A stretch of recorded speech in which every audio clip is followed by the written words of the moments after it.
عسلامة. نهار جديد ووصفة جديدة. اليوم جبت لكم الدبارة على السريع باش نعملوا برغل كيما الروز اجربي، برغل مفور بالخضرة ساهل ماهل وبنين وصحي كيما تعرفوا. وباش نعملوها بصدر الدجاج، واول حاجة باش نعملها خديت كمية متاع برغل.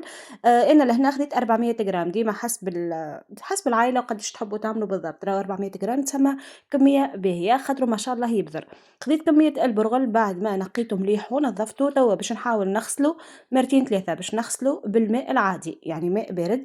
نغسله مليح مليح، نحاول هكا نفركه ما بين يديا كيما تعرفوا راهو يتعدى على برشا مراحل، ومعناتها يمكن يكون معرض للغبرة، هذيك علاش لازمنا نغسلوه مليح مليح. بعد ما نتأكد بلي هو نظيف لهنا باش نتخلص من الماء هذاكا باش نصفيه مليح، وباش نغمو بالماء السخون. خديت كمية متاع ماء سخون وباش نحاول ننفخه في الماء السخون، على خاطر كيما تعرفوا راهو هي الحبة صلبة باش تبطى باش تطيب، وانا باش نفوروه هذاك علاش خليته في الماء السخون يتنفخ على قد ما انا باش نحضر الخضرة واللحم اللي عندي. الوصفة هذه تنجموا تعملوها بأي لحوم عندكم، تنجموا زيادة تعملوها بأخطبوط البحر بشويبي بأي حاجة تحبوها. به أنا عندي لهنا الزر متاع الدجاج وثلاثة سنات أو أربع سنات ثوم معصورين، زر الدجاج قصيته هكاكا مكعبات كبار شوية. وباش نفوح شوية كركم، عملت أنا شوية فلفل مهروش وفلفل أحمر حبيته هكا محرحر شوية موزوز شوية، وتابل وكروية. وراهو نفس الوصفة تعملوها يعني الفيحات هذوما تنجموا تعملوهم مع جميع اللحوم. فلفل أكحل ونعناع شايح هو سر البنة. لهنا باش ناخذ ملعقة أكل من طماطم معجونة، ولهنا خديت كعبة طماطم من الحجم الكبير عملتها ربي. علاش نزيد الطماطم هذيا الفرشكة يعني خاطر هي فيها نسبة كبيرة من الماء، هكاكا نجم نخلط المكونات الكل في بعضها. زدت كمية الزيت المطلوبة وباش نحاول لهنا نفوح اللحم مليح مليح. انا نخير اني نفوح اللحم ومن بعد نكمل باقي الخضر، هكاكا نتأكد بلي اللحم مشخشخ مليح باللفاح. باهي نخليه على جنب. وكما قلنا النعناع وسر البنة هو في النعناع الشايح. نسيت الملح ومن بعدين زدته في الاخر. جيب ربي نصور خاطر ديجا كي نبدا نصور نغزر لي السيكونس اللي صورت من قبل، لقيت روحي ما رميتش ملح. خلطت المكونات الكل في بعضها وباش نخليها على جنب. ولهنا باش ناخذ كمية الخضر اللي عندي. لهنا خديت زوز قطات متاع السلق كعبتين ولا ربطين سلق، ولهنا ربطة معدنوس شوية سنارية.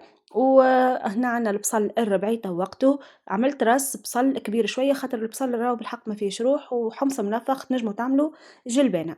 هذوما الخضار باش نزيدهم هكا ورقتين رند، وباش نخلط لفاحة الخضار الكل في بعضهم مع رشة ملح.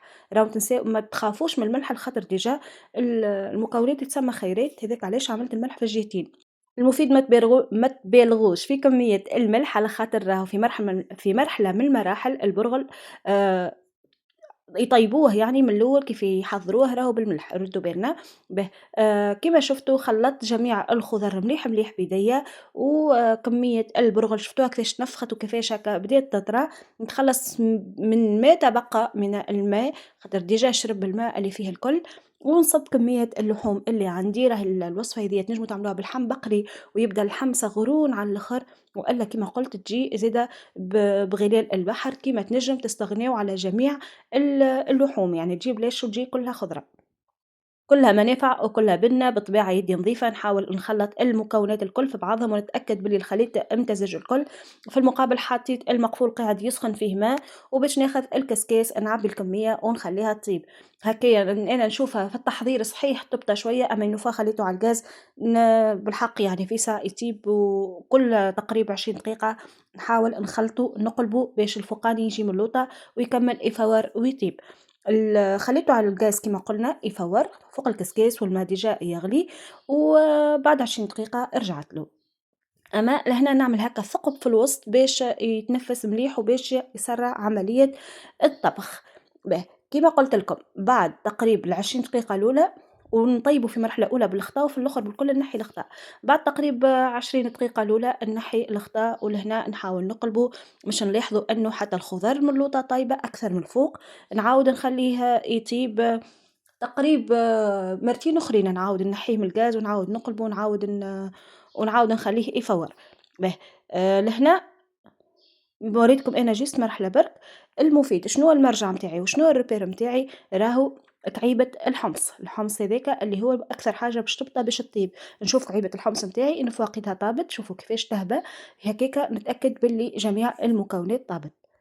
خاطر ديجا الدجاج ما فيهش روح والبرغل ديجا نفخناه في الماء السخون، يعني ما هيش باش تبقى العملية برشا، تقريبا سويعة غير ربع تقريبا، يعني مش بالمنقالة، تقريبا سويعة غير ربع، كل شيء صار لي جاهز، وهذه هي النتيجة المزيانة. هيك الوصفة على السريع ما بديتش عليكم اليوم، ان شاء الله نكون فدتكم وان شاء الله تكونوا استفدتوا من دبارة لليوم. ونفس الوصفة تنجموا تعملوها روز بالطبيعة كيما الروز الجربي بالضبط. هذه الوصفة وقت أنا عملتها وقت اللي كان الروز ماهوش موجود، وقت اللي كان الروز مقطوع كنت نعملها بالبرغل، بنينة وسهلة. كملنا الوصفة وإلى اللقاء.